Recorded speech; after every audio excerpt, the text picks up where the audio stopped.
అంశము ఇస్రాయేలు ఇరాన్ వివాదము. బైబిలులో ఆదికాండము మొదలుకొని ప్రకటన వరకు ఈ భూమిమీద ఉన్న నిజమైన దేశాల పేర్లు, వాటి పుట్టు పూర్వోత్తరాలు, వాటిని నడిపించు ఆత్మావేశము వలన విస్తరించిన సామ్రాజ్యాలు, దేవుని విడిచినందున సామ్రాజ్య పతనాలు వివరించబడ్డాయి.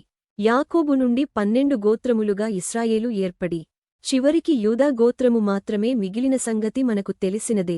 పారసీక లేదా పర్షియా దేశము యొక్క పేరు మన 20వ శతాబ్దంలో 1935లో ఆర్యుల సంస్కృతికి మారుపేరుగా ఇరాన్గా మార్చడమైనది. కాబట్టి తెలుగు బైబిలు ప్రకారము పారసీక దేశము, ఇంగ్లీష్లో పర్షియా, ఆర్య సంస్కృతికి అద్దంపడుతూ ఇరాన్గా పిలువబడుచున్నది. పర్షియా రాజనీతి పరమతాచారలమును తమలో కలుపుకొని వాటి ధర్మములను, విధులను ప్రోత్సహిస్తుంది కాని వారి ఆస్తులను స్వాధీనము చేసుకుని పరిపాలించెడిది. పర్షియన్స్ మన దేశమును దర్యావేషు కాలములో పరిపాలించినను. 19వ శతాబ్దము వరకు పర్షియా భాష మన కోర్టులలో అధికార భాషగా చలామణి అయినది. ఇప్పటికి పర్షియన్స్కి మన దేశములో అపారమైన ఆస్తులు, భూములు, అతిపెద్ద వ్యాపారములు ఉన్నవి. అప్పటికాలములో అనగా క్రీస్తుపూర్వము 500 సంవత్సరముల క్రితం మన దేశము, ఇరాన్ సరిహద్దు దేశములు అనగా హొద్దు లేదా హిందూ దేశము ఇరాన్ వరకు ఉండేది. మన దేశము అందరికీ ఆశ్రయమిచ్చినందున మనము మరింత బైబిలు చరిత్ర తెలిసికొని ప్రపంచ శాంతికి దైవ సన్నిధిలో ప్రార్థించుట మంచిది. క్రీస్తుశకం 7వ శతాబ్దము నుండి పర్షియాలో ఒక ఇస్లాం తెగ ఉన్నప్పటికిని 1979లో ఆర్య మూలాలు పోయి పూర్తి ఇస్లామిక్ స్టేట్గా మారినది. ప్రస్తుతం ఇజ్రాయెల్ ఇరాన్ యుద్ధం దేశాల మధ్య యుద్ధము మాత్రమే గాక యూదా ఇస్లాం మత యుద్ధముగా మారే అవకాశము ఉన్నది. కాబట్టి ఏకదేవుని నమ్మే క్రైస్తవులు వాక్య ఆధారములతో శాంతి సమాధానముల కొరకు ప్రార్థించుటకు వీలుగా బైబిలు చరిత్రను పరిశీలిద్దాము. ఇస్రాయేలు ప్రజలను బబులోను బందీఖానా నుండి విడిపించినది ఇరాన్. కూల్చివేయబడిన దేవాలయమును తిరిగి కట్టుటకు సహాయము చేసినది ఇరాన్. అయితే ఇరాన్ కూడా ఇస్రాయేలుకు ఒక ముల్లుగా తయారగుటకు మూల కారణము బైబిలు చరిత్ర నుండి తెలిసికొందాం. బైబిలులో వ్రాయబడిన టైమ్లైన్ ప్రకారం పర్షియన్ రాజ్య చరిత్ర, ఇస్రాయేలీయులతో జరిగిన ముఖ్య సంఘటనలు పరిశీలిద్దాం. దేవుడు ఐగుప్తు నుండి హెబ్రీయులను విడిపించి ఇస్రాయేలు రాజ్యమును ఏర్పరిచిన తర్వాత సొలొమోను కాలములో అన్ని దేశాలతో శాంతియుత సత్సంబంధాలు కలిగి ఏదేను వనములా ప్రశాంతముగా ఉన్న దేశముగా ప్రసిద్ధికెక్కెను. హిజ్కియా కాలములో బబులోను రాజులకు తనకు కలిగిన వైభోగమును ప్రదర్శించినప్పుడు ప్రవక్త్యైన యెషయా ప్రవచించిన విధముగా ఇస్రాయేలు బబులోనుచే ఆక్రమించబడిరి. పరిశుద్ధ దేవాలయము, స్థలములు, ప్రాకారములు కూల్చబడినవి. 1 కోరెషు కాలము, యెషయా 44:28లో దేవుడు యెషయా ద్వారా ఈ విధముగా స్పష్టముగా ప్రవచించెను. కోరెషుతో నా మందకాపరి, నా చిత్తమంతయు నెరవేర్చువాడా అని చెప్పువాడను నేనే. యెరూషలేముతో నీవు కట్టబడుదువనియు దేవాలయమునకు పునాది వేయబడుననియు నేను చెప్పుచున్నాను. కోరెషు ద గ్రేట్ క్రీస్తు పూర్వం 539లో బాబిలోన్ను జయించి యూదులను బాబిలోనియన్ బందీఖానా నుండి విడుదల చేశాడు. 2వ దినవృత్తాంతములు 36:21-23. ఎజ్రా 1:1-4 వరకు కోరెషు దేవుని ప్రవచనమును నెరవేర్చినాడు. పారసీక దేశపు రాజైన కోరెషు ఏలుబడియందు మొదటి సంవత్సరమున యిర్మీయా ద్వారా పలుకబడిన తన వాక్యమును నెరవేర్చుటకై యెహోవా పారసీకదేశపు రాజైన కోరెషు మనస్సును ప్రేరేపింపగా అతడు తన రాజ్యమందంతటను చాటించి వ్రాతమూలముగా ఇట్లు ప్రకటన చేయించెను. పారసీకదేశపు రాజైన కోరెషు ఆజ్ఞాపించునదేమనగా, ఆకాశమందలి దేవుడైన యెహోవా లోకమందున్న సకల జనములను నా వశము చేసి యూదా దేశమందున్న యెరూషలేములో తనకు మందిరమును కట్టించుమని నాకు ఆజ్ఞ ఇచ్చియున్నాడు. కావున మీలో ఎవరు ఆయన జనులయున్నారో వారు బయలుదేరవచ్చును.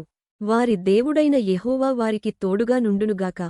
క్రీస్తు పూర్వం 559 నుండి 530 వరకు ఏలిన కోరెషు కాలములో సుమారు 50,000 మంది యూదులు జెరుబ్బాబెల్ నాయకత్వంలో తిరిగి వచ్చారని ఎజ్రా 2వ అధ్యాయములో చూడగలము.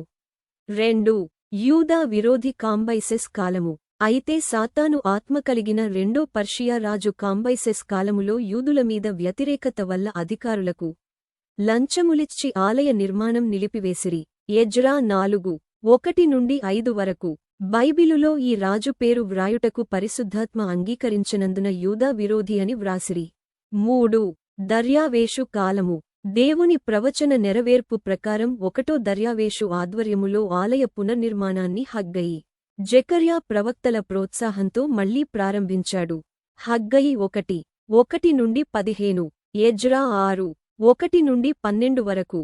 క్రీస్తు పూర్వం 516లో రెండవ ఆలయం పూర్తయింది. ఎజ్రా 6:15 నుండి 18 వరకు. 4. అహష్వేరోషు కాలము.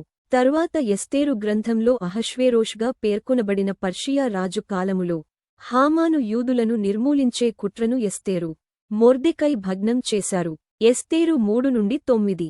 ఇది పురీం పండుగకు దారితీసింది. క్రీస్తు పూర్వం 473. 5. అర్తహషస్త కాలము. అర్తహషస్త అను రాజు యూదా మత స్థాపనకు ప్రోత్సహించెను. ఇది క్రీస్తు పూర్వం 465 నుండి 424 కాలములో జరిగెను. ఎజ్రాను యూదులకు నీతిని నేర్పడానికి పంపాడు. ఎజ్రా 7:11 నుండి 26. నెహెమ్యాను యెరూషలేం గోడలను పునర్నిర్మించడానికి అనుమతిచ్చాడు. నెహెమ్యా 2:1 నుండి 8. ఇది క్రీస్తు పూర్వం 445లో 52 రోజులలో పూర్తయింది. నెహెమ్యా 6:15. ప్రవక్త్యైన దానియేలు ప్రవచనానుసారము 330 క్రీస్తు పూర్వంలో అలెగ్జాండర్ ది గ్రేట్ పర్షియాను జయించాడు. ఈ విధముగా దేవుడు పర్షియన్స్ను ఇశ్రాయేలీయులకు సహకారులుగా ఉంచెనుగాని చివరికి పారసీక ఆచారములు, విధుల మాదిరిగా ఇశ్రాయేలు యూదా మత స్థాపనకు నాంది పలికి యూదా మతాచారముల వలన దేవునికి దూరమైరి. అందువలన క్రీస్తు పూర్వం 63లో రోమన్ సామ్రాజ్యమునకు దాసులైరి. ఈ రోమన్ కాలములో ప్రభువైన యేసుక్రీస్తుని సిలువ వేసిరి. అయినను యూదా జనాంగము ఏర్పాటు దేశము కావున దేవుడు తన వాగ్దాన ప్రకారము ఇశ్రాయేలు దేశమును కాపాడుచుండెను. ఈ కాలములో యుద్ధములను అంత్యకాలముగా భావించవచ్చా? త్వరగా అను పదములో అంత్యకాలము ఉన్నది. కావున ప్రతి కాలము అంత్యకాలమని తలంచి మనము సిద్ధపడి ఉండుట మన జీవిత సరళిగా దేవదాసు అయ్యగారు నేర్పిరి. యెహెజ్కేలు 37వ అధ్యాయ ప్రవచనము జరిగిపోతే ఇశ్రాయేలు బలమైన రాజ్యము. ఇక యెహెజ్కేలు 38-39 అధ్యాయ నెరవేర్పు కొరకు ఎదురు చూడవచ్చుగాని ప్రస్తుతం జరుగుచున్నది హర్మెగెద్దోను యుద్ధము కాదు, గోగు మాగోగు యుద్ధము కాదు. ఇంకా 666 ప్లాట్ఫామ్ ప్రపంచములో స్థాపించబడలేదు. అయితే ప్రపంచమంతా ఎమర్జెన్సీ సృష్టించుటకు, లాక్డౌన్ చేయుటకు కోవిడ్ కాలములో డెమో జరిగిపోయినది. దేశాధినేతలు శాంతి దిశగా ప్రయాణించుటకు క్రైస్తవులు అన్ని రాజ్యముల కొరకు ప్రార్థించుట, దైవ సన్నిధిలో కనిపెట్టుట మంచిదే. బైబిలు మిషను మందస్థితి అంత్యకాలమునకు సూచన కాదు. అంత్యకాలములో ప్రపంచమును 7 సామ్రాజ్యములలో నాస్తిక డ్రాగన్ రాజ్య ఆధిక్యము ఉండును.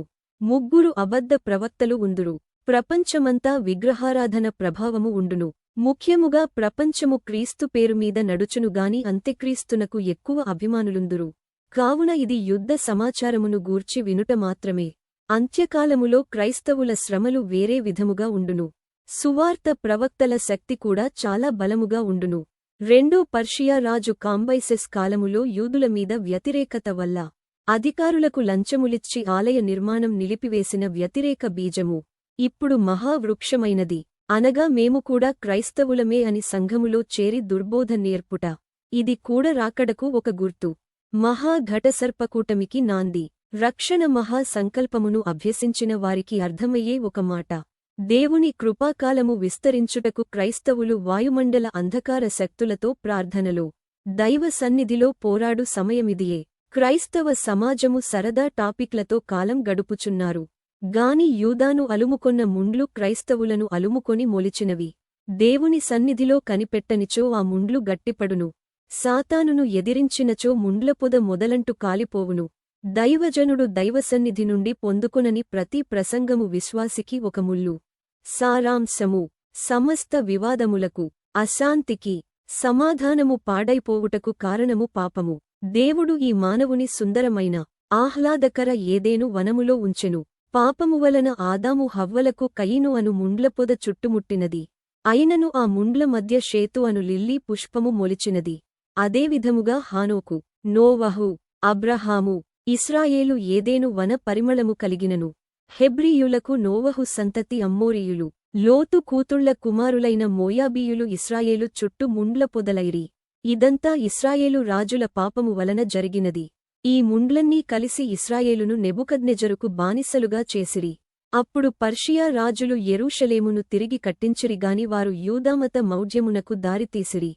దేవుడు తన వంశములో పుట్టినను గుర్తించకపోవుట యూదులకు రాకడవరకు ప్రమాదమే. అయినను ఇవన్నీ రాకడకు సూచనగా దేవుడు ఏర్పాటు చేసెను కావున క్రైస్తవులు రాకడ గుర్తులను ఎరిగి జీవించు ధన్యత ప్రతి విశ్వాసికి కలుగునుగాక. May God bless you all. Thank you. మారునాథ.